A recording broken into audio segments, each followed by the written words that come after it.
நாம் எப்படி இருக்கிறோம்? நிதானிக்கிறதுக்காக தான் இன்றைக்கு இந்த வார்த்தையை கர்த்தர் கொடுத்திருக்கிறார். ஆதியில நீ கொண்டிருந்த அன்பை விட்டாய். எப்படி சொல்லுகிறார் பாத்தீங்கன்னா, தேவனுடைய ஆவியானவர் சொல்லுகிற அந்த வார்த்தைப்படி மட்டுமே கேட்டு நம்ம ஓடிக்கொண்டிருந்தோம், வாழ்ந்து கொண்டிருந்தோம். ஃபார் எக்ஸாம்பிள், இன்னைக்கு ஒரு ஆத்மாவை பார்க்க போறோம், ஒரு விசுவாசி பார்க்க போறோம், இல்ல நம்மளிடத்துல ஒரு ஆத்மா வருகிறார் அப்படின்னா நம்ம என்ன பண்ணுவோம்? கர்த்தரிடத்துல கேட்போம், ஆண்டவரே நான் என்ன செய்யணும், இவர்களுக்கு என்ன ஆலோசனை கொடுக்கணும்.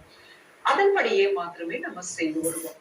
அடுத்து பாத்துட்டீங்கன்னா, ஃபார் எக்ஸாம்பிள், ஒரு 4 மீட்டிங் உங்களை கூப்பிடுறாங்கன்னு வைங்களேன். இங்க இன்றைய நாள்ல இந்த மீட்டிங் இருக்கு, அந்த நாளும் ஒரு மீட்டிங் இருக்கு, ஒரு பிலிவர் வீட்ல ஒரு விசேஷங்கள் இருக்கு. இந்த மாதிரி பலதரப்பட்ட காரியங்கள் உங்களுக்கு வருகிறது.